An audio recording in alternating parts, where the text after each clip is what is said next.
নমস্কার, আমি ডক্টর অসীম দাস। স্বাস্থ্য সম্বন্ধীয় আরেকটি গুরুত্বপূর্ণ ভিডিওতে আপনাদেরকে স্বাগত জানাই। শীতকাল চলে এসছে, ভালো মন্দ খাওয়া দাওয়া হচ্ছে, ঘোরাফেরা হচ্ছে, কিন্তু এর মাঝেই আমরা একটা গুরুত্বপূর্ণ কাজের কথা ভুলে যাচ্ছি। সেটি হলো স্কিনের বাড়তি যত্ন নেওয়া এই সিজনে, যেটা খুবই গুরুত্বপূর্ণ। এরই মাঝে কিছু স্বাস্থ্য সচেতন, সৌন্দর্য সচেতন মানুষ আছেন যারা এসব নিয়ে ভাবেন, পোস্টে কমেন্ট করেন, মেসেঞ্জার থেকে জানতে চান কি করলে এই সমস্যাগুলিকে মোকাবেলা করা যাবে। তো তাদের উদ্দেশ্যে আজকের এই ভিডিও, শেষ পর্যন্ত দেখতে থাকুন। আশা করি আপনারা আপনাদের সমাধান পেয়ে যাবেন। ব্যস্ত শিডিউলের মধ্যে সময় বের করে এই ধরনের ভিডিও বানাতে উৎসাহের প্রয়োজন হয়। তাই সকলকে অনুরোধ করব, ভিডিওটি ভালো লাগলে একটি লাইক, কমেন্ট, শেয়ার এবং সাবস্ক্রাইব করে দেবেন। তাহলে উৎসাহ পাব এবং পরবর্তী ভিডিওগুলি আরও ভালোভাবে তৈরি করতে পারব। তো মূল বিষয়ে চলে আসি।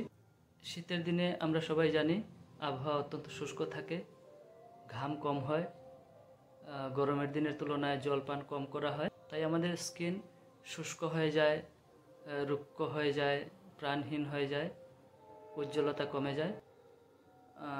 যেহেতু স্কিনে জলের পরিমাণ কমে যায়, তাই স্কিন সেলগুলি ড্যামেজ হয়ে যায়, ডেড সেলের সংখ্যা বেড়ে যায়। তাই বুঝতেই পারছেন কি করতে হবে। পর্যাপ্ত পরিমাণে জল পান করতে হবে।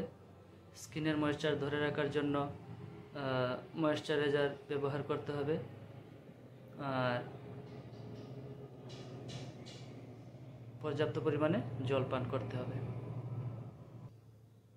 আরেকটি লক্ষণীয় বিষয় হলো, শীতের দিনে যেহেতু প্রখর সূর্যকিরণ থাকে না, তাই আমরা ভাবি স্কিনের কোনো ক্ষতি হবে না, তাই আমরা স্কিন প্রোটেকশন ব্যবহার করি না। কিন্তু সত্য কথা হলো, শীতের দিনেও যেখানে সূর্যের আলো পৌঁছায় সেখানে আলট্রাভায়োলেট রে এবং ইনফ্রারেড রেগুলি পৌঁছায় এবং স্কিন সেলকে ড্যামেজ করে। তাই আমাদের একটি ভালো কোয়ালিটির সানস্ক্রিন, ক্রিম বা লোশন ব্যবহার করতে হবে। শীতের দিনে আমরা আরেকটি কমন কাজ যেটা করি, আমরা অনেকেই করি, সেটি হলো গরম জল দিয়ে স্নান করা।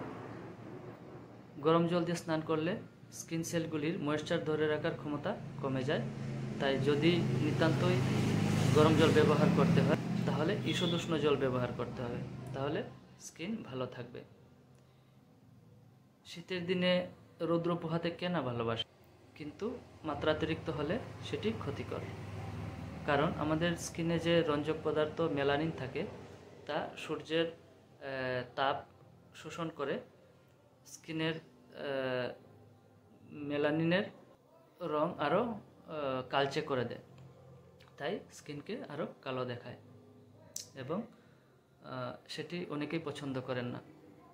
আমাদের শীতের দিনে অনেকেই শীতের প্রকোপ থেকে আরাম পেতে অতিরিক্ত পরিমাণে চা, কফি পান করি এবং আমরা সবাই জানি অতিরিক্ত চা, কফি আমাদের স্কিন সেলকে ড্যামেজ করে।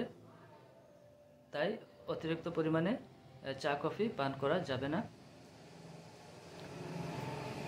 আরেকটি লক্ষণীয় বিষয় যেটা হলো, আমরা শীতের প্রকোপ থেকে বাঁচতে অতিরিক্ত উলেন কাপড়, সিনথেটিক কাপড় ব্যবহার করি, যেগুলির ফ্রিকশনে আমাদের স্কিন সেলগুলি ড্যামেজ হয়ে যায়। তাই একটা নির্দিষ্ট পরিমাণেই উলেন কাপড় ব্যবহার করলে ভালো। তো আমি প্রায় সব গুরুত্বপূর্ণ কারণ এবং তার প্রতিকার সম্বন্ধে বলে ফেলেছি। এবার আসি হোমিওপ্যাথিক মেডিসিন প্রসঙ্গে। স্কিনের শুষ্কতার জন্য আমরা সাধারণত যে মেডিসিনগুলি ব্যবহার করি সেগুলির নাম আমি বলবো, কিন্তু তার আগে একটা সতর্কবার্তা দিয়ে রাখতে চাই। যখনই কোনো হোমিওপ্যাথি মেডিসিন ব্যবহার করবেন, একজন কোয়ালিফাইড চিকিৎসকের পরামর্শ নিয়ে নেওয়া ভালো। তাহলে বলে ফেলি মেডিসিনগুলি। স্কিনের শুষ্কতার জন্য যে কমন মেডিসিনগুলি ব্যবহৃত হয় সেগুলি হলো ব্রায়োনিয়াল বা calcarea carb, nux moschata, petroleum, psorinum ইত্যাদি। আশা করি ভিডিওটি আপনাদের ভালো লেগেছে। যদি আপনারা বিন্দুমাত্র উপকৃত হয়ে থাকেন তাহলে একটি লাইক, কমেন্ট, শেয়ার এবং সাবস্ক্রাইব করে দেবেন। তাহলে পরবর্তী ভিডিও আসলে সঙ্গে সঙ্গে নোটিফিকেশন পেয়ে যাবেন। ধন্যবাদ সকলকে দেখার জন্য। পরবর্তী ভিডিও খুব শীঘ্রই আসবে। ততক্ষণ ভালো থাকুন, সুস্থ থাকুন। ধন্যবাদ সকলকে।